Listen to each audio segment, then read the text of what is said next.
Hablaremos en este capítulo del expresionismo, la primera vanguardia artística del siglo XX. Tiene su antecedente en el siglo XIX, pero justamente se contrapone al impresionismo, esa corriente artística que buscaba captar la luz sobre los objetos. Bien, el expresionismo, justamente como su nombre lo indica, busca la expresión individual, el pensamiento y el sentimiento del artista de principios del siglo XX. Surgen dos grupos principalmente, uno llamado El Puente, creado en el año de 1905 en la ciudad de Dresde, el otro llamado El Jinete Azul, creado en el año de 1911 en la ciudad de Múnich. Es por eso que se habla del expresionismo alemán, ya que estos dos grupos, los más visibles del movimiento, surgen en este país. Los artistas en sus cuadros y en sus distintas obras buscan plasmar la angustia de la preguerra, ya que recordemos que se venía la Primera Guerra Mundial. Y un antecedente bien importante para esta corriente es este cuadro, el famoso Grito de Edvard Munch.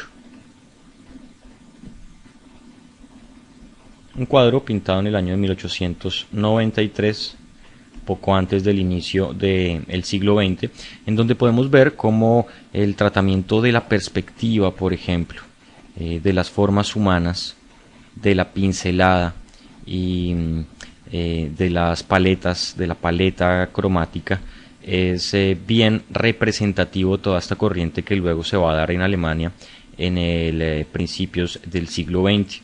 Como podemos ver, la pincelada y esa despreocupación porque quede correctamente pintado ya no es un asunto de los expresionistas. En este caso de Edvard Munch, un noruego que dio vía libre y fundó las bases para ese expresionismo alemán, que encontró en Ernst Ludwig Kirchner a uno de sus representantes más visibles.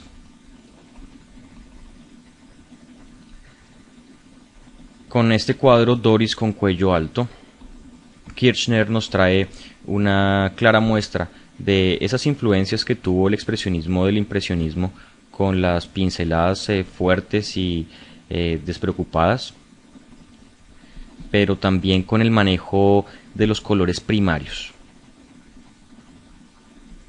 Podemos ver que los expresionistas buscaron no mezclar mucho en la paleta, sino poner los azules, amarillos y rojos de una manera ciertamente disonante o estridente, para buscar un alto contraste y un alto contenido emotivo.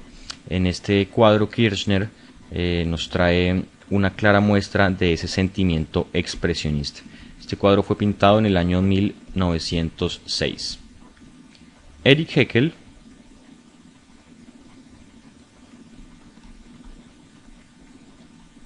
nos trae la Casa Blanca, una pintura de una calle de pueblo, simplemente una vía seguramente empedrada, en donde en esta ocasión nos trae con manchas de color y muy desprevenidas, muy despreocupadas, con contrastes muy fuertes, con contrastes cromáticos evidentes. Nos trae un colorido que tal vez no muchos artistas expresionistas tienen en sus distintos cuadros. En esta Casa Blanca, pintado en el año de 1908, con una muy fuerte influencia de Edvard Munch. Bien, uno de los pintores rusos más conocidos, estamos hablando de Vasily Kandinsky.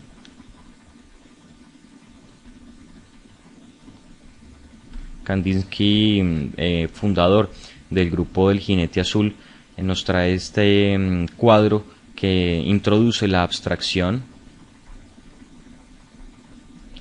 Kandinsky es el padre del arte abstracto, con esta composición 4, pintada en el año de 1911. Podemos ver también el influjo y la influencia de las técnicas expresionistas de El Puente, colores fuertes, a veces puros, es decir, primarios, amarillo, azul, rojo, sin muchas mezclas, pero con una tendencia ya al abstraccionismo, es decir, que no se notan claramente las figuras o las figuras humanas o las figuras vegetales o las figuras arquitectónicas, sino que se tiende a abstraer las formas y a simplificar mediante líneas compositivas justamente esos temas pictóricos tradicionales. Y en este cuadro también, en la composición número 8, Vasily Kandinsky nos trae un juego mucho más geométrico, mucho más abstracto, precursor de muchas corrientes posteriores que incluso hasta hoy en día se pueden ver en algunos pintores. Este cuadro del año 1923. Paul Klee nos trae su Senecio, una pintura del año 1922, en la cual nos trae una paleta bastante cálida, con naranjas, amarillos, rosas, ocres y algunos rojos bastante puntuales y vibrantes. Podríamos ver que esta pintura hace parte de muchas otras que hablan del tema del teatro, ya que esta pintura alude a una máscara bastante geometrizada, si se quiere. Podríamos observar que Paul Klee, con estos trazos fuertes, rectilíneos, habla un poco de esa influencia cubista que tienen algunas de sus obras. En un principio, Paul Klee no quiso usar mucho el color, ya que lo consideró accesorio, pero luego de muchos años fue docente de la Bauhaus, una academia muy importante de diseño y arte en Europa, en donde dictó la clase de teoría del color. Muy bien, uno de los grandes artistas del expresionismo, estamos hablando de Franz Marc con El sueño, un cuadro pintado en el año de 1912. Marc fue durante la Primera Guerra amigo de Vasily Kandinsky y también buscó una simplificación formal. Podemos ver que no es que estos artistas no supieran pintar, realmente son académicos y han estudiado toda la historia del arte y saben para esta época que lo que están haciendo es una ruptura con la perspectiva. Por ejemplo, es el caso de la representación de esta casa, o las distintas formas con las proporciones. Podemos ver cómo en algunos elementos la proporción parece no encajar con lo que debería ser realmente.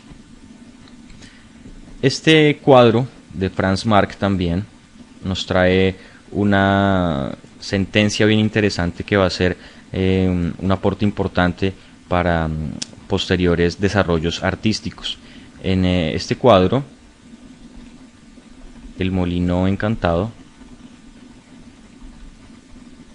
pintado en el año de 1913, Franz Marc nos deja ver su intención de querer representar el movimiento. Como podemos ver, hay un molino, hay una fuente y hay unas líneas compositivas que nos dan cuenta de la intención del pintor de hacernos entender algún tipo de movimiento en los distintos en las distintas zonas del cuadro. Así que como muchos cuadros van a ser predecesores del futurismo, que en este caso Carlo Carrà, con su caballo y jinete, nos trae claramente expresada esa idea. Esas líneas compositivas que estaban acá marcadas nos traen justamente esa idea no solo de descomponer las distintas partes de, en este caso, un caballo, digamos en distintas secciones, para darnos la idea de un movimiento, de una descomposición lineal y estructural, para justamente hablar de la velocidad del movimiento. Un cuadro perteneciente ya a la corriente futurista,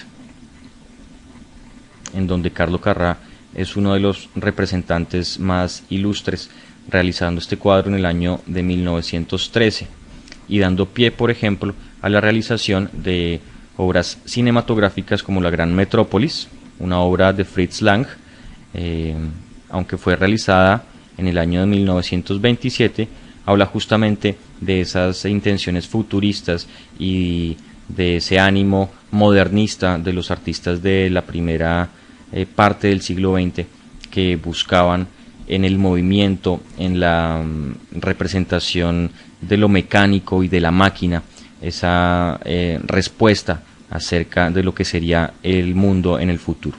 Agradezco este recorrido por el arte del expresionismo y espero nos encontremos en próximas ocasiones.